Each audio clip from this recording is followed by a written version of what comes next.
Meet the editors. വിവാദങ്ങൾ വോട്ടാകുമോ എന്നതാണ് ചോദ്യം.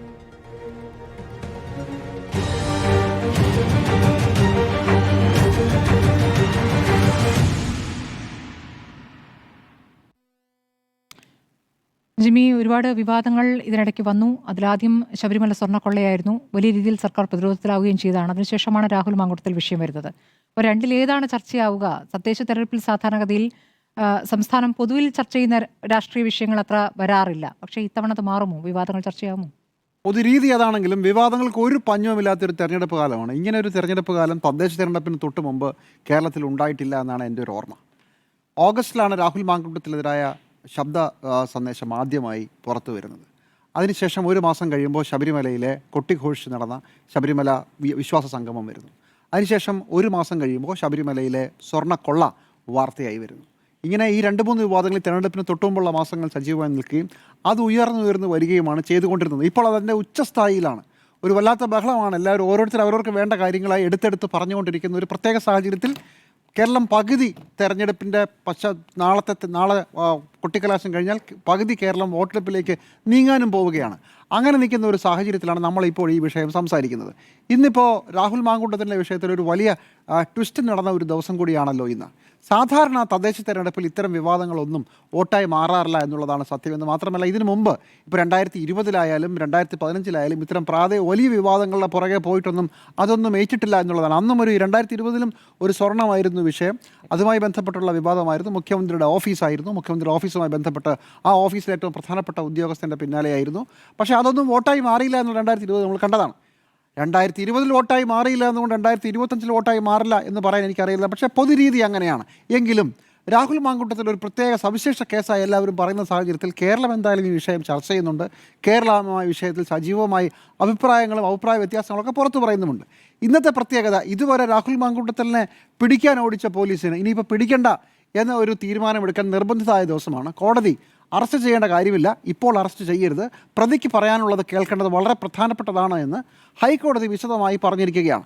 അപ്പോൾ മുഖ്യമന്ത്രി പുതിയൊരു വാദവും മുന്നോട്ട് വരുന്നു. എന്തുകൊണ്ട് ഇതുവരെ പിടിച്ചില്ല? ഇത് 10-ാം ദിവസമാണ്. അപ്പോൾ മുഖ്യമന്ത്രി പറയുന്ന ഒരു പുതിയ വാദം, പുതിയതല്ല, അത് പഴയതാണെന്നാണ് അദ്ദേഹം പറയുന്നത്. സാധാരണ കേരളത്തിൽ മുൻകൂർ ജാമ്യാപേക്ഷയുമായി ഒരാൾ പോയാൽ അങ്ങനെ ഒരാളെ നമ്മൾ പിടിക്കാറില്ല. പിടിക്കേണ്ടത് നിയമമൊന്നുമില്ലാതെ മുഖ്യമന്ത്രിക്ക് അറിയാം, അദ്ദേഹം ആവർത്തിക്കുന്നുണ്ട്. പക്ഷേ അങ്ങനെ ഒരു രീതിയില്ല. അതുകൊണ്ട് രാഹുൽ മാങ്കൂട്ടത്തിനെ പിടിച്ചില്ല. അപ്പോൾ പറയുന്നത് കേട്ടാൽ തോന്നും രാഹുൽ മാങ്കൂട്ടത്തിലിൻ്റെ കേസ് തുടങ്ങി അന്ന് തന്നെ രാഹുൽ മാങ്കൂട്ടത്തിൽ മുൻകൂർ ജാമ്യ ഹർജിയുമായി കോടതിയിൽ പോയി, കോടതി ഇത് പരിഗണിച്ചു തുടങ്ങി. അങ്ങനെയല്ലല്ലോ. കഴിഞ്ഞ വ്യാഴാഴ്ച നവംബർ 27-ാം തീയതി കേസ് വരുമ്പോൾ രാഹുൽ മാങ്കൂട്ടത്തിൽ പ്രചരണത്തിൻ്റെ നടുക്ക് നിന്ന് മുങ്ങുമ്പോൾ രാഹുൽ മാങ്കൂട്ടത്തിൽ കോടതിയിൽ ഒരു കടലാസ് പോയിട്ടില്ല. അത് കഴിഞ്ഞ് വെള്ളിയാഴ്ച, ശനിയാഴ്ച, ഞായർ, തിങ്കളാഴ്ച ആകുമ്പോഴാണ് കോടതിയിലേക്ക് ഈ കടലാസ് വരുന്നത്. അപ്പോഴേക്കും രാഹുൽ മാങ്കൂട്ടത്തിൽ ഇപ്പോൾ നമുക്ക് ലഭിക്കുന്ന വിവരമനുസരിച്ചാണെങ്കിൽ തമിഴ്നാട്ടിലോ കർണാടകത്തിലോ എവിടെയൊക്കെ പോയി ഒളിച്ചു പോയിരുന്നു. കേരള പോലീസ് വിചാരിച്ചാലും പിടിക്കാൻ പറ്റില്ല എന്നാണ് ഇപ്പോൾ സർക്കാരിനെ അനുകൂലിക്കുന്നവരും സർക്കാരിനകത്തുള്ളവരും പോലീസും ഒക്കെ പറയുന്നത്. അപ്പോൾ ആ 4 ദിവസം എങ്ങനെ കൈവിട്ട് പോയി എന്ന് ചോദിക്കുമ്പോൾ മുഖ്യമന്ത്രി പറയുന്നത് മുൻകൂർ ജാമ്യാപേക്ഷയുമായി പോയ ആളെ ഞങ്ങൾ പിടിക്കാറില്ല എന്നാണ്. അതൊരു പൊതുരീതിയുമാണെന്ന് പറയുന്നു. ശരിയുമാണ്. പക്ഷേ മുൻകൂർ ജാമ്യത്തിന് പോകുന്നതിന് മുമ്പുള്ള 4 ദിവസം ഉണ്ടായിരുന്നല്ലോ സർക്കാരെ, അത് ചെയ്തില്ലല്ലോ. ഇതാണ് ഇന്ന് വിവാദത്തിൻ്റെ ഏറ്റവും പുതിയ ഘട്ടം രാഹുൽ മാങ്കൂട്ടത്തിൻ്റെ കാര്യത്തിൽ. എന്ന് മാത്രമല്ല, പൊതുരീതിയാണോ രാഹുൽ മാങ്കൂട്ടത്തിൻ്റെ കാര്യത്തിൽ കേരളത്തിലെ രാഷ്ട്രീയ പാർട്ടികളും പ്രത്യേകിച്ച് CPM അവലംബിച്ചത്? ഇതിനു മുമ്പ് സ്ത്രീ പീഡന കേസുകളിൽ റേപ്പ് അറ്റംപ്റ്റ് എന്ന് പറഞ്ഞിട്ടോ അല്ലെങ്കിൽ റേപ്പ് തന്നെയോ ഉന്നയിക്കപ്പെട്ട കേസുകളിൽ എങ്ങനെയാണ് കേരളം പരിഗണിച്ചിട്ടുള്ളത്? അവരുടെ രാജി പോലും ആവശ്യപ്പെടാതെ, അവരെ പൊതുസ്ഥലങ്ങളിൽ തടയുമെന്ന് പ്രഖ്യാപിക്കാതെ, അവരുടെ ജോലി സുഗമമായി തുടരാൻ അനുവദിച്ചുകൊണ്ട് മന്ത്രി എങ്ങനെ വേണമെങ്കിൽ മന്ത്രിസ്ഥാനം രാജിവെക്കണമെന്ന് ആവശ്യപ്പെടുമെന്നല്ലാതെ മറ്റൊന്നും ചെയ്തിട്ടില്ലല്ലോ. അപ്പോൾ എന്താ പറഞ്ഞത്? രാഹുൽ മാങ്കൂട്ടത്തിൽ ഒരു എക്സെപ്ഷണൽ കേസാണ്. ഇതൊരു പ്രഡേറ്ററാണ്. അദ്ദേഹത്തിന് ഒരു മറ്റുള്ളവരെ താരതമ്യം ചെയ്യുന്നത് പോലെ ഇത് താരതമ്യം ചെയ്യരുതെന്നാണ്. അങ്ങനെയാണെങ്കിൽ രാഹുൽ മാങ്കൂട്ടത്തിലെ മുൻകൂർ ജാമ്യാപേക്ഷ മറ്റ് കേസുകളിലെ പ്രതികൾക്ക് നിങ്ങൾ കൊടുത്തു എന്ന് പറയുന്ന ആനുകൂല്യത്തിൽ എങ്ങനെയാണ് പെടുക? രാഹുൽ മാങ്കൂട്ടത്തിൽ വ്യത്യസ്തനാണ് നിങ്ങൾ തന്നെയല്ലേ പറഞ്ഞത്. അപ്പോൾ പിന്നെ കേരളത്തിൻ്റെ പൊതുരീതി രാഹുൽ മാങ്കൂട്ടത്തിന് ബാധകമാകുന്നത് എങ്ങനെയാണ്? നിങ്ങളുടെ അതേ വാദം ഉന്നയിച്ചാൽ രാഹുൽ മാങ്കൂട്ടത്തിന് കേരളത്തിൻ്റെ പൊതുരീതി ബാധകമല്ലല്ലോ. അപ്പോൾ മുഖ്യമന്ത്രി പറഞ്ഞ 2 വാദങ്ങളും പൊളിയുകയാണ്. ഒന്ന്, മുൻകൂർ ജാമ്യാപേക്ഷയുമായി ആൾ പോയാൽ ഞങ്ങൾ പിടിക്കാറില്ല. മറുപടി, 4 ദിവസം ഉണ്ടായിരുന്നു, അല്ലെങ്കിൽ 3 ദിവസമെങ്കിലും ഉണ്ടായിരുന്നു രാഹുൽ മാങ്കൂട്ടത്തിൽ മുൻകൂർ ജാമ്യത്തിന് പോകുന്നതിന് മുമ്പ്. അതോ അതിനവസരം ഉണ്ടാക്കി കൊടുക്കുകയായിരുന്നു? 2, രാഹുൽ മാങ്കൂട്ടത്തിനെ മുൻകൂർ ജാമ്യവുമായി അദ്ദേഹം കോടതിയിൽ പോയാൽ അദ്ദേഹത്തെ ഒഴിവാക്കുന്ന കേരളത്തിൻ്റെ പൊതുരീതി രാഹുൽ മാങ്കൂട്ടത്തിന് ബാധകമാവില്ല. കേരള സർക്കാരിൻ്റെയും CPM-ൻ്റെയും വാദമനുസരിച്ച്. കാരണം മറ്റ് പ്രമുഖ രാഷ്ട്രീയ നേതാക്കളെ, ജനപ്രതിനിധികളെ ഈ കേസുകളിൽ എതിരിട്ടതുപോലെ അല്ല നിങ്ങൾ ഈ കാര്യത്തിൽ ഇടപെട്ടത്. നിങ്ങൾ ഇതൊരു എക്സെപ്ഷണൽ കേസാണെന്നും രാഹുൽ മാങ്കൂട്ടത്തിൽ MLA ആയി പ്രവർത്തിക്കാൻ പറ്റില്ലെന്നും അയാളെ പുറത്താക്കണമെന്നും അയാളെ പുറത്തിറങ്ങാൻ അനുവദിക്കില്ല എന്നും പറഞ്ഞ് പ്രകടനം നടത്തിയതാണ്. അങ്ങനെ ഒരു പ്രകടനം ഇതുവരെ ആരും നടത്തിയിട്ടില്ലല്ലോ മറ്റ് MLA-മാർക്കെതിരെ. അപ്പോൾ ഈ രണ്ട് കാര്യങ്ങളിലും വാദങ്ങൾ നിലനിൽക്കില്ല. സർക്കാർ പെട്ട ഒരു ദിവസം കൂടിയാണ്. 10 ദിവസം രാഹുൽ മാങ്കൂട്ടത്തിലിനെ എന്തുകൊണ്ട് പിടിച്ചില്ല എന്നതിന് പുതിയൊരു ന്യായം ചമയ്ക്കാൻ ശ്രമിക്കുകയാണ് സംസ്ഥാന സർക്കാരും മുഖ്യമന്ത്രിയും. ആ ഒരു വാദമാണ് ഇന്ന് മുഖ്യമന്ത്രിയുടെ ഭാഗത്തുനിന്നുണ്ടായത്. ഇതിന് മറുപടിയായി CPM ഉയർത്തിക്കൊണ്ട് വരാൻ ശ്രമിക്കുന്നത് ജമാഅത്തെ ഇസ്ലാമിയാണ്. ജമാഅത്തെ ഇസ്ലാമി UDF ബന്ധമാണ് ഉയർത്തി കാണിക്കുന്നതും അതൊരു പ്രധാനപ്പെട്ട സംഭവമായി പറയാനുമാണ് മുഖ്യമന്ത്രി ഇന്നലെ ശ്രമിച്ചത്, ഇന്ന് ശ്രമിച്ചത്. നാളെ അദ്ദേഹം കോഴിക്കോടാണ്. സ്വാഭാവികമായും കോഴിക്കോട് ഇത് തന്നെയായിരിക്കും പ്രധാനപ്പെട്ട വാദം. ഇന്നലെ മുഖ്യമന്ത്രിയുടെ വാർത്താ സമ്മേളനം നടക്കുമ്പോൾ മറ്റു പല ചോദ്യങ്ങളും കഴിഞ്ഞ് ഈ ചോദ്യം സദസ്സിൽ നിന്ന് വരുന്നുവെന്ന് തോന്നുന്നു. പാർട്ടി പത്രത്തിൻ്റെ ആളാണ് ചോദ്യം ചോദിക്കുന്നത്. അപ്പോൾ മുഖ്യമന്ത്രി എഴുതി തയ്യാറാക്കിയ ഒരു കുറിപ്പെടുത്ത് വെച്ച് വളരെ വിശദമായി 10-12 മിനിറ്റ് ഈ വാദം ജമാഅത്തെ ഇസ്ലാമിയെക്കുറിച്ച് വിശദമായി സംസാരിക്കുകയായിരുന്നു. ചോദ്യത്തിന് ഉത്തരമാണേ, പക്ഷേ തയ്യാറെടുത്ത് വന്ന് പറഞ്ഞ ഉത്തരമാണ്. അപ്പോൾ അജണ്ട രാഹുൽ മാങ്കൂട്ടത്തിലേക്ക് കോൺസെൻട്രേറ്റ് ചെയ്ത് പോകാതിരിക്കാൻ മുഖ്യമന്ത്രി അവർ കഴിഞ്ഞ കുറച്ച് മാസങ്ങളായി ഉയർത്തിക്കൊണ്ടുവന്ന UDF ജമാഅത്തെ ബന്ധം എടുത്തുയർത്തിയിരിക്കുകയാണ്. അത് 2 ദിവസമായി ആവർത്തിച്ചുകൊണ്ടേയിരിക്കുന്നു. UDF-ഉം ജമാഅത്തെ ഇസ്ലാമുമായി പണ്ടുപണ്ടേയുള്ള ബന്ധം എന്ന് പറഞ്ഞ മുഖ്യമന്ത്രി 87-ലെ കഥ അതുമുതലുള്ള ചരിത്രം മുഴുവൻ പറയുന്നുണ്ട്. അതിന് മറുപടിയായി ഇപ്പോൾ കുഞ്ഞാലിക്കുട്ടി ഇന്നലെ തന്നെ ലീഗിൻ്റെ പ്രധാനപ്പെട്ട നേതാക്കളെല്ലാം നിങ്ങളുടെ പഴയ ബന്ധത്തെക്കുറിച്ചും ചോദിക്കുന്നുണ്ട്. അതിലും വിവാദമുണ്ട്. അപ്പോൾ CPM ഇലക്ഷൻ്റെ കൊട്ടിക്കലാശം ഒരു ഭാഗം കേരളത്തിൻ്റെ കൊട്ടിക്കലാശം തീരുന്നതിൻ്റെ തലേ ദിവസം ജമാഅത്തെ ഇസ്ലാമി വിവാദം ഒന്ന് സജീവമാക്കുകയും വീണ്ടും അവരുദ്ദേശിച്ച അജണ്ടയിലേക്ക് കാര്യങ്ങൾ പോകാൻ ശ്രമിപ്പിക്കുകയുമാണ്. ഇതിനിടയ്ക്ക് നമ്മൾ വിട്ടുപോയ അല്ലെങ്കിൽ പ്രചരണത്തിൽ മുൻകൈ നേടുമെന്ന് നമ്മൾ വിചാരിച്ച സംഭവം ശബരിമല സ്വർണ്ണക്കൊള്ളയാണ്, സ്വർണ്ണപ്പാളിയാണ്. ആ വിവാദം എവിടെ പോയി? ആ വിവാദം ഇപ്പോൾ 12-13 ദിവസമായി അറസ്റ്റ് നടന്നിട്ട്. ഏറ്റവും അവസാനം അറസ്റ്റ് നടന്നത് പത്മകുമാറിൻ്റെ ആയിരുന്നു. പത്മകുമാറിനെ ഒരു കേസിൽ കൂടി ഇന്നലെ മെനിങ്ങാന്ന് അറസ്റ്റ് ചെയ്തിട്ടുണ്ട്.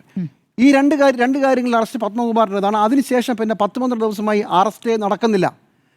മന്ത്രിയെ അറസ്റ്റ് ചെയ്യണോ തന്ത്രിയെ അറസ്റ്റ് ചെയ്യണോ എന്നുള്ളതല്ല എൻ്റെ ചോദ്യം. ഈ അന്വേഷണം എന്തു പറ്റി?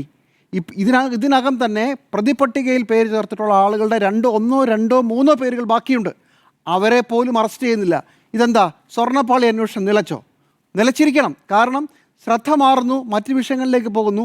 എനിക്ക് തോന്നുന്നു SIT ഒരല്പം മന്ദഗതിയിലേക്ക് പോവുകയാണ്. പക്ഷേ കോടതിയിൽ നിന്ന് അവർക്ക് കുറച്ചു കാലം കൂടി കേസിൽ മുന്നോട്ട് പോകാനുള്ള അനുവാദം കിട്ടിയിട്ടുണ്ട്. അതുകൊണ്ട് മെല്ലെ പോയാലും മതി. പക്ഷേ പൊതുജന ശ്രദ്ധയിൽ നിന്ന് ഈ തെരഞ്ഞെടുപ്പ് തുടങ്ങിയ സമയത്തുണ്ടായിരുന്ന സ്വർണ്ണക്കൊള്ള വിവാദവും അത് സംബന്ധിച്ച കാര്യങ്ങളും എല്ലാം ആവിയായി പോകുന്ന ഒരു സാഹചര്യം എന്തായാലും ഇപ്പോൾ ഉണ്ടാക്കിയിട്ടുണ്ട്. അത് രാഹുൽ മാങ്കൂട്ടത്തിൽ വിവാദമാണ്. രാഹുൽ മാങ്കൂട്ടത്തിൽ സർക്കാർ ഒരു പ്രതിരോധത്തിലേക്ക് നീങ്ങുന്നു എന്ന ഘട്ടത്തിൽ ഇപ്പോൾ സർക്കാർ അത് പുതിയൊരു ന്യായം പറയുകയും അതോടൊപ്പം ജമാഅത്തെ വിഷയം ഉയർത്തിക്കൊണ്ടുവരാൻ ശ്രമിക്കുകയുമാണ് ഇപ്പോൾ സർക്കാരിൻ്റെ ഭാഗത്തുനിന്നുണ്ടായിരിക്കുന്നത്. ഇനി ഈ 3 കാര്യങ്ങൾ ഇതൊക്കെ തെരഞ്ഞെടുപ്പ് സമയത്ത് വോട്ടായി മാറുമോ? നമ്മൾ ശ്രദ്ധിക്കാതെ ഇതിനിടയ്ക്ക് പോകുന്ന ഒരു സൈലൻറ്റ് ഫാക്ടർ നടക്കുന്നുണ്ട്. അത് ക്ഷേമ പെൻഷനുകളുടെ വിതരണമാണ്. ക്ഷേമ പെൻഷൻ വളരെ കൃത്യമായി ഈ തെരഞ്ഞെടുപ്പ് കാലത്ത് തന്നെ ആളുകളുടെ കയ്യിലെത്തുന്ന രീതിയിൽ പ്ലാൻ ചെയ്ത് സർക്കാർ കഴിഞ്ഞ മാസം പ്രഖ്യാപിച്ച ഒരു തെരഞ്ഞെടുപ്പ് വാഗ്ദാനമാണ്. ആളുകളുടെ കയ്യിലേക്ക് 10,000-3000 രൂപ കിട്ടുന്ന 3000-ന് മുകളിൽ കുടിശ്ശികയോടെ ചേർത്താൽ അത്രയും കിട്ടുന്ന ഒരു പ്രധാനപ്പെട്ട സൈലൻ്റ് ആയിട്ടുള്ള ഒരു തെരഞ്ഞെടുപ്പ് പ്രചരണം നടക്കുന്നുണ്ട്. അത് വളരെ സാധ്യതയുണ്ട് LDF-ന് അനുകൂലമായി കാര്യങ്ങളെ തിരക്കാൻ. പ്രാദേശികമായ വിഷയങ്ങൾ എങ്ങനെയിരിക്കും? UDF-നകത്തെ തർക്കങ്ങളും LDF-നകത്തെ പിണക്കങ്ങളും അതുപോലെ തന്നെ BJP-യുടെ പ്രസൻസും എങ്ങനെയിരിക്കും? ഇതെല്ലാം മറ്റൊരു വിഷയമാണ്. അത് വേറെ രീതിയിൽ കാണണം. പക്ഷേ വിവാദങ്ങൾ സജീവമാകുന്ന ഒരു തെരഞ്ഞെടുപ്പ് കാലത്ത് അത് വോട്ടായി മാറാനുള്ള സാധ്യത ഇല്ല എന്ന് പറയാൻ പറ്റില്ല. അതിനുള്ള പ്രീസിഡൻസ് ഇല്ലായിരിക്കാം. പക്ഷേ ഇതെല്ലാം വളരെ സജീവമായി നിൽക്കുമ്പോൾ രാഹുൽ മാങ്കൂട്ടത്തിൽ വിഷയത്തിൽ സർക്കാർ ഡിഫൻസിലായി നിൽക്കുന്ന ഒരു ദിവസമാണെന്ന്. നാളെ തെരഞ്ഞെടുപ്പിൻ്റെ അവസാന ഘട്ടമാണ്. അത് കഴിഞ്ഞാൽ തെക്കൻ കേരളത്തിൽ പ്രചരണം അവസാനിക്കും. ഇത് വോട്ടായി മാറാനുള്ള സാധ്യത ഉണ്ടോ എന്ന് ചോദിച്ചാൽ അത് വോട്ടർമാർക്കിടയിൽ വലിയ ചർച്ചയായിട്ടുണ്ട് എന്നുള്ളത് ഉറപ്പാണ്. ഈ സമയത്ത് മറന്നു പോകുന്ന വിസ്മൃതിയിലേക്ക് പോയ ഒരു 2 ആഴ്ചയായി ആരും ചർച്ച ചെയ്യാത്ത, അതായത് രാഹുൽ മാങ്കൂട്ടത്തിൻ്റെ ഒളിവിൽ പോയ ഇപ്പോൾ 10-ാം ദിവസമാണ്, 10 ദിവസം. ഈ 10 ദിവസമായി ആളുകൾ ചർച്ച ചെയ്യാത്ത സ്വർണ്ണപ്പാളിയുടെ കാര്യത്തിൽ എന്ത് സംഭവിക്കും? ആ കാര്യം ജനങ്ങൾ മറക്കുമോ? ഈ വിവാദത്തിനിടെ കോൺഗ്രസ് പരമാവധി ഉയർത്താൻ ശ്രമിക്കുന്നുണ്ടെങ്കിലും കോൺഗ്രസിൻ്റെ തന്നെ ദൗർബല്യം കൊണ്ട് രാഹുൽ മാങ്കൂട്ടത്തിൻ്റെ കാര്യത്തിലുള്ള പല തർക്കങ്ങൾ കൊണ്ട് പലയിടത്ത് വെച്ച് ഫോക്കസ് നഷ്ടപ്പെട്ടു പോയ ഒരു ആക്ഷേപമായിരുന്നു സ്വർണ്ണക്കൊള്ള വിവാദം. ഈ 2020-ലെ തെരഞ്ഞെടുപ്പ് പരാജയത്തിന് ശേഷം അന്ന് ഒരു പ്രമുഖ നേതാവ് പറഞ്ഞത് സ്വർണത്തിനും സരിതയ്ക്കും പുറകെ പോയതുകൊണ്ട് വോട്ട് ഇടതുപക്ഷം കൊണ്ടുപോയി. നിങ്ങൾ വിവാദങ്ങളല്ലാതെ ജനങ്ങളുടെ കാര്യങ്ങൾ ശ്രദ്ധിച്ചിരുന്നെങ്കിൽ, ജനങ്ങളോട് സംസാരിച്ചിരുന്നെങ്കിൽ കുറച്ചുകൂടെ വോട്ട് കിട്ടിയേനെ എന്നുള്ളതാണ്. അത് നമുക്കറിയില്ല. പക്ഷേ എന്തായാലും ഇത്തവണ ജമാഅത്തെ ഇസ്ലാമി വളരെ സജീവമായി CPM ഒരു സംസ്ഥാന വ്യാപകമായ വിഷയമായി എടുത്തിട്ടുണ്ട്. ഇപ്പുറത്ത് സ്വർണ്ണക്കൊള്ള ഒരു പ്രധാനപ്പെട്ട വിഷയമായി UDF ഉയർത്തിയിട്ടുണ്ട്. അതാണ് നമുക്ക് ഒരു മുകളിൽ നിന്ന് നോക്കുമ്പോൾ, ഒരു മാക്രോ ലെവലിൽ നോക്കുമ്പോൾ കേരളത്തിലെ പ്രധാനപ്പെട്ട ഒരു ചർച്ചയായി തോന്നുക. ഗ്രാസ് റൂട്ട് ലെവലിൽ ഇതൊക്കെ വോട്ടർമാരോട് രാഷ്ട്രീയ പാർട്ടികൾ സംസാരിക്കുന്നുണ്ടോ?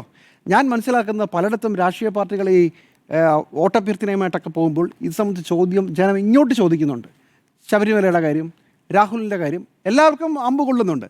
അപ്പോൾ ജനങ്ങൾക്ക് സംസാരിക്കാൻ താല്പര്യമുള്ളൊരു വിഷയമാണ് ഇപ്പോഴത്തെ കാലത്ത് ഇത് ജനങ്ങൾക്കിടയിൽ കാര്യമായി ചർച്ച നടക്കുകയും മാധ്യമങ്ങളിൽ വളരെ സജീവമായി നിൽക്കുകയും ചെയ്യുമ്പോൾ രാഷ്ട്രീയ നേതൃത്വത്തിന് വളരെ പ്രധാനപ്പെട്ട പങ്കുള്ള രണ്ട് പ്രധാനപ്പെട്ട ആക്ഷേപങ്ങളാണ്. ചില്ലറക്കാരല്ലല്ലോ ശബരിമല സ്വർണ്ണക്കൊള്ള കേസിൽ അകത്ത് കിടക്കുന്നത്. CPMൻ്റെ പ്രധാനപ്പെട്ട നേതാവ്, പത്തനംതിട്ടയിലെ ജില്ലാ കമ്മിറ്റി അംഗം ആണല്ലോ ഒരാളെങ്കിലും. മറ്റേയാൾ പാർട്ടിയുടെ വളരെ പ്രധാനപ്പെട്ട ആളും ഒരു മന്ത്രിയുടെ PA ഉള്ള ആളാണല്ലോ. 2 പേർ അങ്ങനെ ജയിലിലുണ്ട്. ഇപ്പുറത്ത് കോൺഗ്രസിൻ്റെ ഒരു പ്രധാനപ്പെട്ട MLA, ഉയർന്നു വരുന്ന യുവരാജാവാണ്, ജയിലിലേക്ക് പോകാനുള്ള അവസരം കാത്തു നിൽക്കുന്നത്. ഇപ്പോഴെവിടെയോ മായാവിയായി നിഗൂഢ സ്ഥലത്തിൽ ഒളിവിൽ കഴിയുകയാണ്. പക്ഷേ അയാളെ കോൺഗ്രസ് പുറത്താക്കിയിട്ട് പന്ത് CPMൻ്റെ കോർട്ടിലേക്ക്, സർക്കാരിൻ്റെ കോർട്ടിലേക്ക് തിരിച്ചടിച്ചിട്ട് നിങ്ങളാണ്, ഇന്ന് മുരളീധരൻ പറഞ്ഞൊരു പ്രധാനപ്പെട്ട വാദം, ഒളിപ്പിക്കുന്നത് നിങ്ങളാണ്, ഞങ്ങളല്ലല്ലോ, ഞങ്ങൾക്ക് എന്താ ഇയാളുമായിട്ടുള്ള ബന്ധം.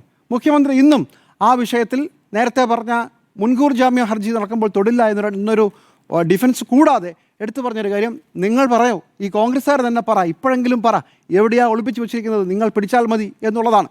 ഇങ്ങനെ അങ്ങോട്ടും ഇങ്ങോട്ടുമുള്ള വാദപ്രതിവാദങ്ങളിൽ വിവാദം ഒരു പ്രധാനപ്പെട്ട സ്വാധീന ഘടകമായി മാറുന്നുണ്ട്, ഒരു പ്രധാനപ്പെട്ട ചർച്ചയായി മാറുന്നുണ്ട്.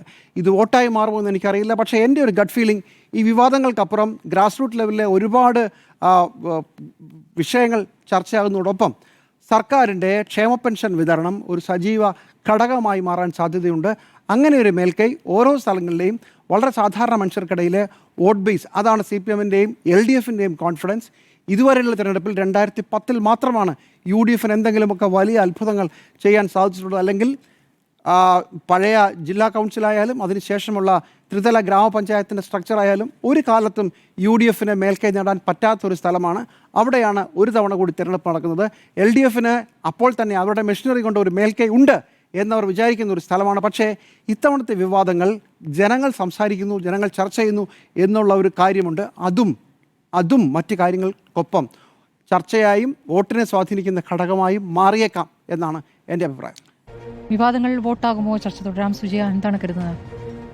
തദ്ദേശ തെരഞ്ഞെടുപ്പിൽ സാധാരണഗതിയിൽ പ്രാദേശിക വിഷയങ്ങളൊക്കെ ചർച്ച ചെയ്ത് അവരവരുടെ ഇടങ്ങളിൽ, അതായത് ഓരോ ജില്ല അല്ലെങ്കിൽ അതിലെ മൈക്രോ യൂണിറ്റ്സിലേക്ക് വന്ന് അവിടെയൊക്കെയുള്ള വിഷയങ്ങളൊക്കെ ചർച്ചയായി അതിന്മേൽ വോട്ട് ചെയ്യുന്ന, അല്ലെങ്കിൽ അവിടെയുള്ള ചില ചെറിയ വിവാദങ്ങളുണ്ടാകും, പ്രാദേശികമായി ഉണ്ടാകുന്ന വിവാദങ്ങൾ. ചിലയിടങ്ങളിൽ മണ്ണെടുക്കൽ ഒക്കെ ആയിട്ട് ബന്ധപ്പെട്ട പ്രശ്നങ്ങളായിരിക്കും, വഴി പ്രശ്നമാകും. അങ്ങനെയുള്ള പല പ്രശ്നങ്ങളിൽ ചേരി തിരിഞ്ഞ് നിൽക്കുന്നുണ്ടെങ്കിൽ അതിന്മേലൊക്കെ വെച്ച് ഈ വോട്ട് വിഭജിച്ച് പോകുന്നത് നമ്മൾ കണ്ടിട്ടുണ്ട്. പക്ഷേ ഇത്തവണ എനിക്ക് തോന്നുന്നു ഈ വിവാദങ്ങളെല്ലാം എവറി ന്യൂക്ക് ആൻഡ് കോർണർ ചർച്ചയായിട്ടുണ്ട്.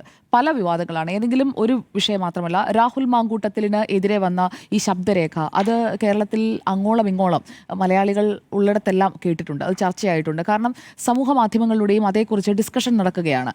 ഇക്കഴിഞ്ഞ ദിവസങ്ങളിലെല്ലാം ഡിസ്കഷൻ നടക്കുന്നു. മാത്രമല്ല സമൂഹ മാധ്യമങ്ങളിൽ അതിജീവിതയെ അധിക്ഷേപിച്ചുകൊണ്ട് പോസ്റ്റിട്ട ഒരാൾ ജയിലിലേക്ക് പോവുകയാണ്. അതും ഈ സൈബർ ബുള്ളിയിങ്ങിൽ ആദ്യമായിട്ടാണ് ജാമ്യം നിഷേധിക്കപ്പെട്ട് ഇന്ന് വീണ്ടും ജയിലിലേക്ക് പോകുന്ന ഒരു സാഹചര്യം. അങ്ങനെ ഈ ഒരു വിവാദമെന്നല്ല, ആ വിവാദത്തിൻ്റെ പല ലെയറുകളിലേക്ക് പോവുകയാണ്, അല്ലെങ്കിൽ പല കാര്യങ്ങളിലേക്ക്. രാഹുൽ മാങ്കൂട്ടത്തിൽ ചെയ്ത ക്രൈം മാത്രമല്ല ചർച്ചയാകുന്നത്, അതിന്മേൽ ആ രാഷ്ട്രീയ പാർട്ടി എടുത്ത നിലപാട് ചർച്ചയാകുന്നു. രാഹുൽ മാങ്കൂട്ടത്തിനെ 10 ദിവസവുമായിട്ടും അറസ്റ്റ് ചെയ്യാത്ത സർക്കാരിൻ്റെ വീഴ്ച ചർച്ചയാകുന്നു. അങ്ങനെ പലതരത്തിലാണ്, ഒരു വിവാദത്തിന് തന്നെ പലതരം അടരുകൾ ചർച്ചയാകുന്നതായിട്ടാണ് എനിക്ക് തോന്നിയിട്ടുള്ളത്. അപ്പോൾ ഇതൊക്കെ ജനങ്ങളെ എത്രത്തോളം സ്വാധീനിച്ചിട്ടുണ്ട്, അല്ലെങ്കിൽ ഇതിൽ ഏതിനെയാണ് ജനം സ്വീകരിക്കുന്നത്, തിരസ്കരിക്കുന്നത് എന്നതും പ്രധാനപ്പെട്ട ഒരു വിഷയമാണ്. അതുകൊണ്ടാണ് മുഖ്യമന്ത്രി പിണറായി വിജയൻ ഇന്നലെ സംസാരിച്ചപ്പോൾ അദ്ദേഹം ഇത് സർക്കാരിൻ്റെ വിലയിരുത്തലല്ല എന്ന് കൃത്യമായി പറഞ്ഞത്. ഒരു പക്ഷേ ജില്ലാ പഞ്ചായത്തുകളിൽ LDFനുള്ള അപ്രമാദിത്വം പോവുകയാണ് എന്നുണ്ടെങ്കിൽ അത് സർക്കാരിനെതിരായ വികാരം എന്ന രീതിയിൽ UDFന് വലിയ രീതിയിൽ നിയമസഭാ തെരഞ്ഞെടുപ്പിലേക്കുള്ള ഒരു ഇന്ധനമായി മാറും. അതുകൊണ്ടാണ് UDF 11-3 11-3 അതാണ് ഞാൻ പറഞ്ഞത്. ശരിക്കും മാറ്റം വരേണ്ടത് അവിടെയാണ്. കോർപ്പറേഷനുകളിൽ ഇപ്പോൾ കണ്ണൂർ മാത്രമാണ് കയ്യിലുള്ളത്.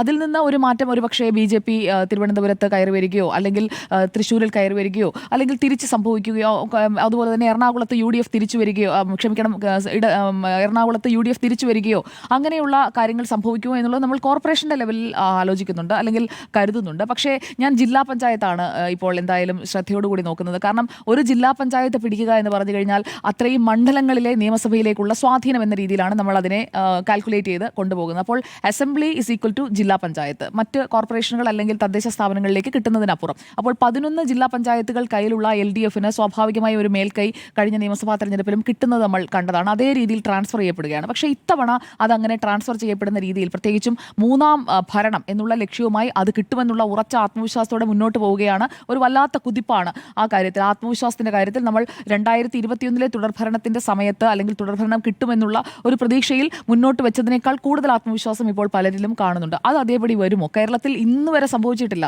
കാരണം ഈ തുടർഭരണം സംഭവിച്ചത് തന്നെ അത്ഭുതം എന്ന രീതിയിലാണ് അന്ന് വിശേഷിപ്പിക്കപ്പെട്ടത്. അപ്പോൾ വീണ്ടും ഒരു അത്ഭുതം സംഭവിക്കുമോ? അതും നമ്മൾ ഇങ്ങനെ ഒരു രാഷ്ട്രീയ വിദ്യാർത്ഥികൾ എന്ന നിലയിൽ ഉറ്റുനോക്കിയിരിക്കുന്ന കാര്യമാണ്. അവിടെയാണ് ഈ തദ്ദേശ തെരഞ്ഞെടുപ്പ് അത് ഏത് തരത്തിലുള്ള ഒരു സ്പെസിമെനായിട്ടാണ് മാറുക എന്നത് നമ്മൾ ഉറ്റുനോക്കുന്നത്. അതുകൊണ്ടാണ് ജില്ലാ പഞ്ചായത്തിലേക്ക് ഞാൻ വീണ്ടും തിരിച്ചു വന്നത്.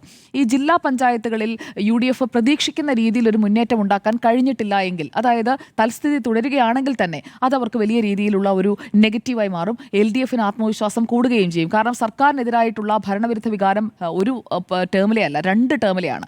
2 ടേമിലെ ഭരണവിരുദ്ധ വികാരം അത് വോട്ടായി എൻക്യാഷ് ചെയ്യാനായി UDFന് അല്ലെങ്കിൽ BJPക്ക് സാധിച്ചിട്ടില്ല എങ്കിൽ അവരൊരു ഫെയിലിയർ ആണ് എന്ന് അവർ സ്വയം വിലയിരുത്തേണ്ടി വരും. ആ ഒരു ഫെയിലിയർ ആണ് എന്നൊരു വിലയിരുത്തലോടുകൂടി നിയമസഭാ തെരഞ്ഞെടുപ്പിലേക്ക് പോകുമ്പോൾ അത് അവർക്ക് വീണ്ടും ആഘാതമുണ്ടാക്കും. അതേസമയം നല്ല പെർഫോമൻസ് കാഴ്ചവെക്കാൻ ഇപ്പോൾ ഉയർന്നിരിക്കുന്ന വിവാദങ്ങളിൽ എടുത്തു നോക്കിക്കഴിഞ്ഞാൽ തട്ട് ഏകദേശം ഈക്വൽ ആയിട്ടാണ് ഇരിക്കുന്നത്. കാരണം ഒരു ഭാഗത്ത് സ്വർണ്ണപ്പാളി കൊണ്ടുപോയി എന്നുള്ളത് അതൊരു വിശ്വാസവുമായി ബന്ധപ്പെട്ട വിഷയമാണ്. പ്രത്യേകിച്ചും ഇടതുപക്ഷം തിരിച്ച് ഹിന്ദു വോട്ടുകൾ തിരികെ കൊണ്ടുവരാൻ, ലോക്സഭാ തെരഞ്ഞെടുപ്പിന്റെ കണക്ക് വെച്ച് നോക്കുമ്പോൾ നഷ്ടപ്പെട്ടു പോയിട്ടുള്ള ഹിന്ദു വോട്ടുകൾ അത് തിരിച്ചു കൊണ്ടുവരാൻ, പ്രത്യേകിച്ചും OBC വോട്ടുകളടക്കം തിരികെ കൊണ്ടുവരാനായിട്ടുള്ള ശ്രമം ആഞ്ഞു നടത്തിക്കൊണ്ടിരിക്കുകയാണ്. അതിനാണ് ഈ ജമാഅത്തെ ഇസ്ലാമിയൊക്കെ ആവർത്തിച്ച് പറഞ്ഞുകൊണ്ടിരിക്കുന്നത്. കാരണം തങ്ങളുടെ നഷ്ടപ്പെട്ടു പോയ വോട്ട് ബാങ്ക് തിരിച്ചു പിടിക്കുക.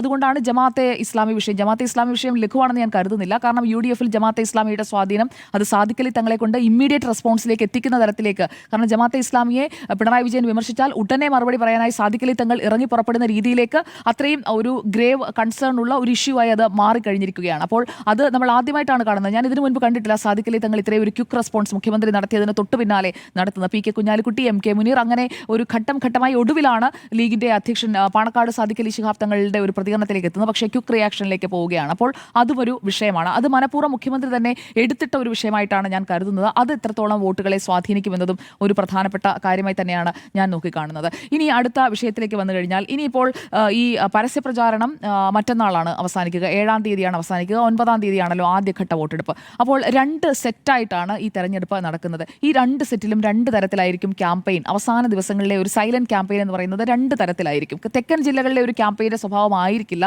വടക്കൻ ജില്ലകളിലെ ഒരു ക്യാമ്പയിൻ്റെ സ്വഭാവത്തിനുള്ളത്. ജമാഅത്തെ ഇസ്ലാമി അടക്കമുള്ള വിഷയങ്ങൾ ഞാൻ കരുതുന്നു ഇനിയും പറയും. അത് ഇനിയും പറഞ്ഞുകൊണ്ട് ആ രീതിയിലുള്ള ഒരു വോട്ട് പിടുത്തത്തിലേക്ക് നാളെ പരസ്യപ്രചാരണം അവസാനിക്കുന്ന ദിവസമാണ്. കൊട്ടിക്കലാശമാണ് തെക്കൻ ജില്ലകളുടെ, എറണാകുളം വരെയുള്ള ജില്ലകളുടെ. വീണ്ടും ഇത് പറയും. അടുത്ത മീറ്റ് ദ പ്രസിലും ഈ വിഷയവുമായി ബന്ധപ്പെട്ട ചോദ്യം വരാനുള്ള സാധ്യത ഞാൻ കാണുന്നുണ്ട്. കാരണം ഈ വിഷയം ലൈവാക്കി നിർത്തുക എന്ന് പറയുന്നത് തെക്കൻ കേരളത്തിൽ എറണാകുളം വരെയുള്ള അതാ ഞാൻ പറഞ്ഞത്, ആദ്യഘട്ടത്തിലെ കൊട്ടിക്കലാശം വരെ ഈ വിഷയം പറയും. ഈ വിഷയം പറഞ്ഞുകൊണ്ട് വോട്ട് പിടിക്കുന്ന ഒരു രീതിയായിരിക്കും നമ്മൾ കാണുക. SIR ആയിരിക്കും വടക്കോട്ടുള്ള ജില്ലകളിൽ ഹൈലൈറ്റ് ചെയ്ത് പറയുക. അതിൻ്റെ ഒരു സൂചന ഇന്ന് രത്തൻ ഖേൽക്കറുമായിട്ടുള്ള ജനപ്രതിനിധികൾ, അതായത് രാഷ്ട്രീയ പാർട്ടി പ്രതിനിധികളുടെ ചർച്ചയിൽ നമ്മൾ കാണുന്നുണ്ട്. അപ്പോൾ വിഷയങ്ങളെ അങ്ങനെ കൃത്യമായി വ്യാഖ്യാനിച്ച് ഉപയോഗിക്കുന്ന ഒരു രീതിയിലേക്ക് ഈ തദ്ദേശ തെരഞ്ഞെടുപ്പ് ഇതിനു മുൻപ് നമ്മൾ കണ്ടിട്ടുള്ളതിൽ നിന്ന് പോയിട്ടുണ്ട്. അതോടൊപ്പം തന്നെ മറ്റൊരു പ്രധാനപ്പെട്ട കാര്യം, രാഷ്ട്രീയമായി ഈ രാഹുൽ മാങ്കൂട്ടത്തിൽ വിഷയം ആർക്ക് ഉപയോഗപ്പെടും എന്നുള്ളതാണ്. രാഹുൽ മാങ്കൂട്ടത്തിന് ഒരു ഇരയുടെ അല്ലെങ്കിൽ ഒരു വേട്ടയാടപ്പെടുന്ന ഒരാളുടെ പ്രതിച്ഛായ സൃഷ്ടിക്കുന്നതിന് വേണ്ടിയിട്ടുള്ള നീക്കങ്ങളൊക്കെ ആദ്യഘട്ടത്തിൽ നടക്കുന്നുണ്ടായിരുന്നു. അതെല്ലാം പൊളിഞ്ഞുപോയി. ഇപ്പോൾ അത് യഥാർത്ഥത്തിൽ കോൺഗ്രസിന് വലിയ രീതിയിൽ ഉപയോഗിക്കാൻ കഴിയില്ല. അറസ്റ്റ് ചെയ്യാതെ അത് രാഷ്ട്രീയമായി ഉപയോഗിക്കാൻ ശ്രമിക്കുന്ന, രാഷ്ട്രീയ പ്രേരിതമായ പരാതി നൽകുന്ന ഇടതുപക്ഷവും BJPയും എന്നുള്ളൊരു നറേറ്റീവ് ഉണ്ടെങ്കിൽ പോലും ആ പെൺകുട്ടിയുടെ ശബ്ദരേഖയടക്കം പുറത്തു വന്ന സ്ഥിതിക്ക് ഇനി അതിലധികം തൊടാതിരിക്കുന്നതാണ് കോൺഗ്രസിന് നല്ലത്. കാരണം കോൺഗ്രസ് പുറത്താക്കിയ ആളാണ്, അയാൾ ചെയ്ത ക്രൈമാണ്. അതുകൊണ്ട് അതിന്മേൽ കൂടുതൽ വാദത്തിനോ പ്രതിവാദത്തിനോ പോകാതെ സ്വർണ്ണപ്പാളിയിൽ ശ്രദ്ധ കേന്ദ്രീകരിക്കുന്നതായിരിക്കും എന്തായാലും UDF ഗുണം ചെയ്യുക. പ്രത്യേകിച്ചും തെക്കൻ കേരളത്തിലെ ഇപ്പോൾ പോളിംഗ് തദ്ദേശ തെരഞ്ഞെടുപ്പ് നടക്കാൻ പോകുന്ന ഇത്രയും ജില്ലകളിൽ UDF വലിയ പ്രതീക്ഷയുള്ള ഇടങ്ങൾ എന്ന് പറയുന്നത് ഈ മധ്യ കേരളം അടങ്ങുന്ന ആ ഒരു ഏരിയയാണ്. പിന്നെ വടക്കോട്ടുള്ളത് ലീഗ് നോക്കിക്കോളും. അത് ആ ഒരു ആത്മവിശ്വാസവും അവിടെയുണ്ട്. അപ്പോൾ കണ്ണൂർ കോർപ്പറേഷൻ അടക്കം ഇത്തവണ പിടിച്ചു നിർത്തണം എന്നുള്ള ഒരു ആഗ്രഹമൊക്കെയുണ്ട്. പക്ഷേ അത് നടന്നില്ല എന്നുണ്ടെങ്കിൽ അതും വലിയ പ്രശ്നമാകും. കാരണം സുധാകരൻ മാറിയതിനു ശേഷമുള്ള ഇക്വേഷൻസ് അത് എങ്ങനെയായിരിക്കും എന്നുള്ളത് ടെസ്റ്റ് ചെയ്യപ്പെടുന്ന ഒരു തെരഞ്ഞെടുപ്പ് കൂടിയായിരിക്കും. കാരണം സുധാകരൻ ഉള്ളപ്പോൾ കണ്ണൂർ കോർപ്പറേഷൻ ഹോൾഡ് ചെയ്യുന്നത് പോലെ ഇനി ഹോൾഡ് ചെയ്യാൻ സാധിക്കുമോ എന്നുള്ളത് ഒരു പ്രധാനപ്പെട്ട വിഷയമായി അവിടെ നിൽക്കുന്നുണ്ട്. അപ്പോൾ അതും ഈ തെരഞ്ഞെടുപ്പിൽ തെളിയിക്കപ്പെടാൻ പോകുന്ന കാര്യമാണ്. എന്തായാലും ഈ ആദ്യഘട്ട വോട്ടെടുപ്പിലേക്ക് നമ്മൾ വീണ്ടും വന്നു കഴിഞ്ഞാൽ തിരുവനന്തപുരം, കൊല്ലം ഈ 2 ജില്ലകളിലും ഇടതുപക്ഷത്തിന് വലിയ ആത്മവിശ്വാസമാണ്. അതേസമയം പത്തനംതിട്ടയിൽ എന്ത് സംഭവിക്കും എന്നുള്ളത് ഞാൻ ആകാംക്ഷയോടെ ഉറ്റുനോക്കുകയാണ്. കാരണം പത്തനംതിട്ടയിൽ ഈ സ്വർണ്ണപ്പാളിയുമായി ബന്ധപ്പെട്ട വിഷയം അവിടെ നിൽക്കുന്നു. മാത്രമല്ല അയ്യപ്പ സംഗമം നടത്തിയതും പത്തനംതിട്ട ജില്ലയിൽ തന്നെയാണ്.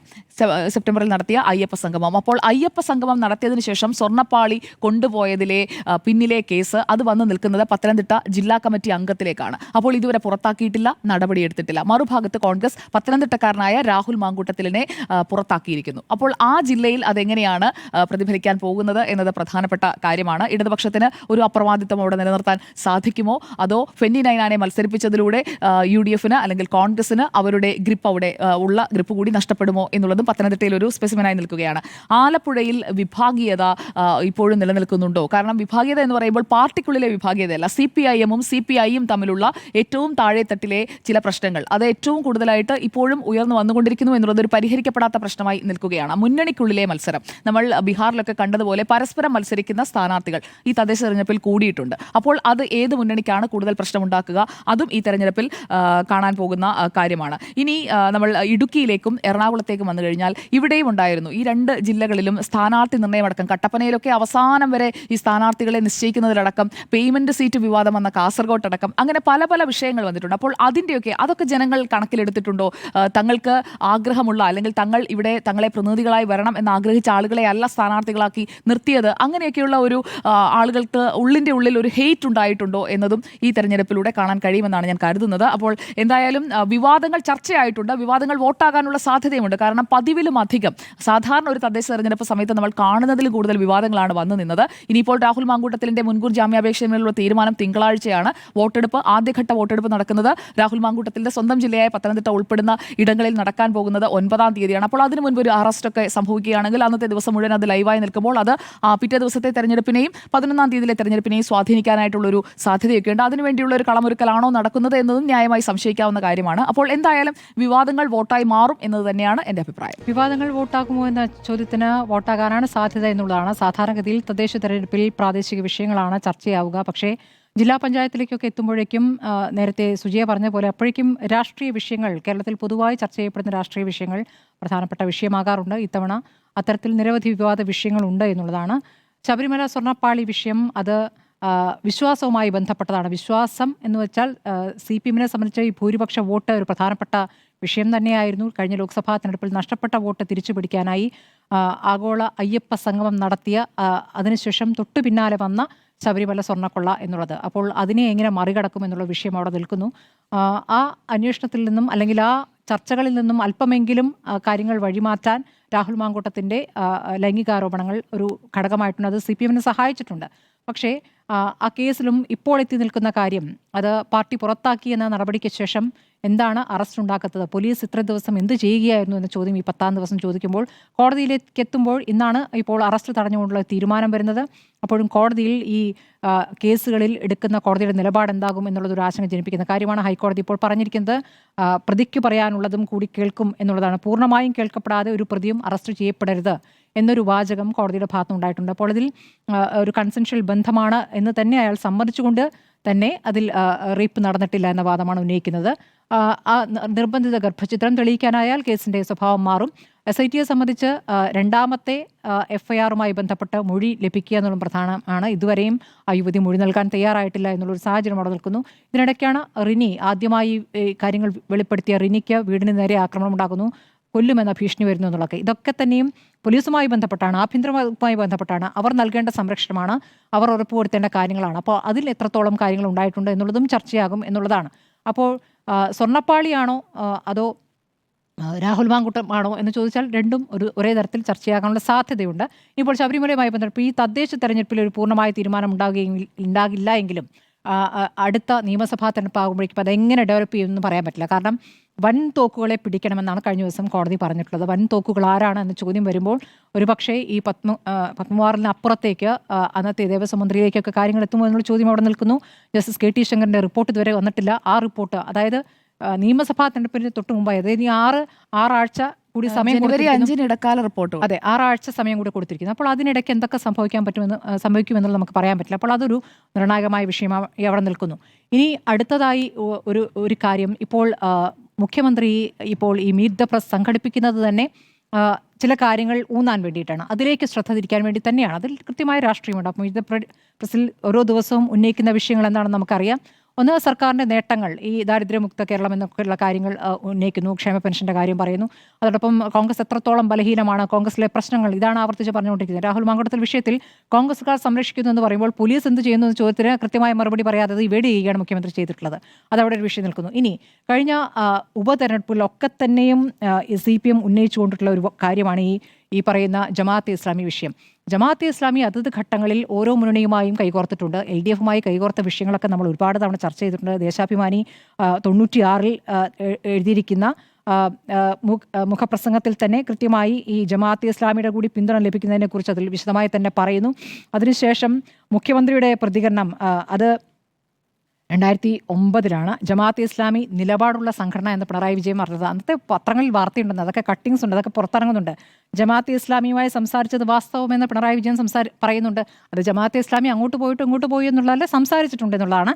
ജമാഅത്തെ ഇസ്ലാമിക്ക് നിലപാടുണ്ട് എന്ന് പറഞ്ഞിട്ടുള്ള മുഖ്യമന്ത്രിയാണ് ഇന്ന് ജമാഅത്തെ ഇസ്ലാമിയുമായിട്ടുള്ള കോൺഗ്രസിന്റെ ചർച്ചകൾ. അതിപ്പോൾ ഈ തദ്ദേശ തെരഞ്ഞെടുപ്പിൽ പലതരത്തിൽ സഖ്യങ്ങളാണ് പിന്തുണയ്ക്കാൻ തീരുമാനിക്കുന്നു എന്ന രൂപത്തിലാണ്. ഇപ്പോൾ ജമാഅത്തെ ഇസ്ലാമി മനഃപൂർവ്വം ആ വിഷയം ഉയർത്തിക്കൊണ്ടിരുന്നു. അത് മാത്രമല്ല കേട്ടോ, 2004-ൽ മാടായി ഏരിയ സമ്മേളനം, ജമാഅത്തെ ഇസ്ലാമിയുടെ മാടായി ഏരിയ സമ്മേളനത്തിൽ MP ഗോവിന്ദൻ പ്രസംഗിക്കുന്ന പടമടക്കം വന്നിട്ടുണ്ട്. അപ്പോൾ ഈ MP ഗോവിന്ദനാണ് ഇപ്പോഴും സ്ഥിരമായി ഇപ്പോൾ ജമാഅത്തെ ഇസ്ലാമിയൊക്കെ പറഞ്ഞുകൊണ്ടിരിക്കുന്നത്. അപ്പോൾ അതത് കാലത്ത് ഈ പിന്തുണ ഉണ്ടായിട്ടുണ്ട്. ഇപ്പോൾ മുഖ്യമന്ത്രി ഈ പറയുന്ന മീറ്റ് ദ പ്രസിലൊക്കെ കൃത്യമായി പറഞ്ഞുകൊണ്ടിരിക്കുന്നത് ജമാഅത്തെ ഇസ്ലാമി എന്ന് പറയുന്നത് മുസ്ലിം ന്യൂനപക്ഷത്തിൽ തന്നെ ന്യൂനപക്ഷമായ ഒരു വിഭാഗമാണ്. അതിൽ മറ്റ് വിഭാഗങ്ങൾക്കത് മുസ്ലിം വിഭാഗത്തിലെ മറ്റ് ആളുകൾക്കൊന്നും അത്ര സ്വീകാര്യമായൊരു സംവിധാനമല്ലല്ലോ എന്ന് പറയുന്നത്, ആ വഴിക്ക് ന്യൂനപക്ഷം വോട്ട് കിട്ടുന്നെങ്കിൽ അതും ഇങ്ങോട്ട് പോരട്ടെ, ജമാഅത്തെ ഇസ്ലാമി പിന്തുണയ്ക്കുന്ന കോൺഗ്രസിന് ആ വോട്ട് പോകരുത് എന്നുള്ളതുകൊണ്ടാണ്. അപ്പുറത്ത് ഈ ആഗോള അയ്യപ്പ സംഗമം നടത്തി, പക്ഷേ അതിനുശേഷം സ്വർണ്ണക്കൊള്ള നടന്നിരിക്കുന്നത്. അപ്പോൾ രണ്ട് തരത്തിലും ഈ വിഷയങ്ങൾ സർക്കാരുമായി ബന്ധപ്പെട്ട് അവിടെ നിലനിൽക്കുന്നുണ്ട്. അത് എങ്ങനെ ഏത് രൂപത്തിൽ ബാധിക്കുമെന്നുള്ള പ്രധാനപ്പെട്ട വിഷയമായി അവിടെ നിൽക്കുകയാണ്. അതുകൊണ്ട് തന്നെ ഈ വിവാദങ്ങളൊക്കെ തന്നെ ചർച്ചയാകും, എങ്ങനെ പ്രതിഫലിക്കും. സാധാരണഗതിയിൽ തദ്ദേശ തിരഞ്ഞെടുപ്പുകളിൽ ഇടതുപക്ഷത്തിനൊരു മേൽക്കൈയുണ്ട്. ഇത്തവണ അത് അങ്ങനെയാകുമോ എന്നുള്ളത് കണ്ടറിയേണ്ടി വരും. കാരണം കോൺഗ്രസ് ഇപ്പോൾ ഈ തെരഞ്ഞെടുപ്പിൽ ഓരോ നേതാക്കൾക്ക് ഓരോ ജില്ലകളിൽ ചുമതല ഏൽപ്പിച്ചുകൊണ്ടാണ് നടപടികളിലേക്ക് കടന്നിട്ടുള്ളത്. അവർ അവകാശപ്പെടുന്ന അനുസരിച്ച് മുമ്പത്തെ തവണത്തെ അത്രയൊന്നും വിമതരില്ല എന്നുള്ളതാണ്. CPM-നും വിമതരുണ്ട്, കോൺഗ്രസിനും വിമതരുണ്ട്. പലയിടത്തും ലീഗും കോൺഗ്രസും തമ്മിൽ മത്സരിക്കുന്നുണ്ട്, പലയിടത്തും CPM-ഉം CPM തമ്മിൽ മത്സരിക്കുന്നുണ്ട്. ഇപ്പോൾ തലസ്ഥാനത്താണെങ്കിൽ CPM-ലെ ചില പ്രധാനപ്പെട്ട മുഖങ്ങൾ തന്നെ വിമതരായി മത്സരിക്കുന്നു എന്നുള്ള കാഴ്ചയുണ്ട്. ഇതൊക്കെ തന്നെയുണ്ട്. ഇതെങ്ങനെയാണ് പ്രതിഫലിക്കുക എന്നുള്ളത് നമ്മൾ കണ്ടറിയണം. പക്ഷേ വിവാദങ്ങൾ ചർച്ചയാകുമെന്നുള്ള കാര്യത്തിൽ എനിക്കും തർക്കമില്ല. വിവാദങ്ങൾ വോട്ടാകുമോ എന്ന ചോദ്യത്തിന് യെസ് എന്ന 3.